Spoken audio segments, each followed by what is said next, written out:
តើបងប្អូនមកស្គាល់ពីជីវប្រវត្តិខ្លះៗរបស់លោក Vladimir Putin ដែលជាប្រធានាធិបតីប្រទេសរុស្ស៊ីបច្ចុប្បន្នបាទចង់ដឹងថាគាត់មានប្រវត្តិយ៉ាងណាតោះអូខេកុំឲ្យខាត់ពេកចូលទៅក្នុងវីដេអូទាំងអស់គ្នាបាទទី1លោក Vladimir Putin គាត់ធ្លាប់ជាសហការីឬក៏ជា agent របស់ KGB ជាក្រុមស៊ើបអង្កេតជាក្រុមចារកម្មរបស់សហភាពសូវៀតបាទនៅប្រចាំប្រទេសអាល្លឺម៉ង់ហើយជំនាញរបស់គាត់ហ្នឹងគឺទំនាក់ទំនងភាសាអាល្លឺម៉ង់ដើម្បីយកការបងប្អូនបាទហើយការងារទី2របស់គាត់គឺគាត់បានលាឈប់ពី KGB គាត់មកធ្វើជានាយកគ្រប់គ្រងទីក្រុង Leningrad បាទនៅឆ្នាំ85នោះបាទហើយនៅក្នុងហ្នឹងគឺ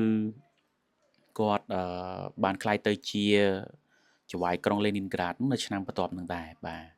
បន្ទាប់មកទៀតគាត់ក៏បានក្លាយទៅជាបេក្ខភាពរបស់ប្រធានាធិបតីប្រទេសរុស្ស៊ីដែលត្រូវជ្រើសរើសគាត់ជាប្រធានាធិបតីបងប្អូនហើយបន្ទាប់មកទៀតគាត់ក៏បានឡើងបើកសាកជាមួយនឹងយន្តហោះប្រយុទ្ធហើយនឹងយន្តហោះទម្លាក់គ្រាប់បែកពេញផ្ទៃដីដើម្បីបង្ហាញពីសមត្ថភាពទៅកាន់ប្រជាជនរបស់គាត់ប្រជាជាតិរបស់គាត់ឲ្យដឹងថាគាត់ជាមនុស្សដែលមានសមត្ថភាពខាងផ្នែកយោធាច្បាស់លាស់បាទបន្ទាប់មក9ឆ្នាំក្រោយមកគាត់ក៏បានបញ្ជាឲ្យក្រុមការងារផលិតនៅនាវាមុជទឹកដើម្បីមុជរុករកទៅមើលភពផលប្រេងកាតនៅសមុទ្របាល់ទិកបាទតែគាត់ចូលរួមកាលពីឆ្នាំ2009ហ្នឹងបាទលោកពូទីនក៏ជាកីឡាករយូដូខ្សែក្រវ៉ាត់ខ្មៅ9ដាន់ហើយមានតែ2នាក់ទេលើពិភពលោកមានតែលោកពូទីនមួយហើយនិងអ្នកបង្កើតសហព័ន្ធទេដែលមានខ្សែក្រវ៉ាត់ខ្មៅ9ដាន់ហ្នឹងបាទនេះមិនរូបលេងណាបងប្អូនរូបមែនតែនបាទហើយ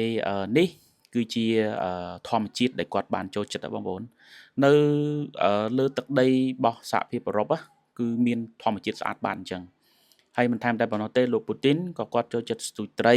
បាទលំហែកាយតាមបឹងតាមទន្លេផ្សេងបាទទៅតាមអ្វីដែលគាត់ចង់បានចង់ធ្វើហ្នឹងគឺគាត់ទៅហើយបងប្អូនបាទហើយទី2នោះគឺបាទការដើរឡើងភ្នំស្វែងរកមើល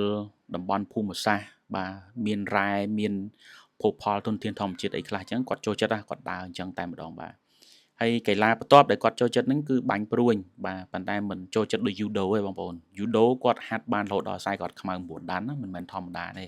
អានេះគាត់តែជាកីឡាបន្ទាប់បន្សំដែលគាត់ចូលចិត្តបាទហើយមកដល់បច្ចុប្បន្ននេះគឺគាត់មានវ័យចំណាស់ហើយបាទគាត់ចូលចិត្តការហូបតែបាទបោះតង់បាទការជិះទូកលេងស្ទូចត្រីធ្វើដំណើរកម្សាន្ត private ជាមួយនឹងរដ្ឋមន្ត្រីក្រសួងការពារជាតិរបស់គាត់តែម្ដងបាទអរគុណបងប្អូនដែលបានតាមដានទស្សនាវីដេអូបាទ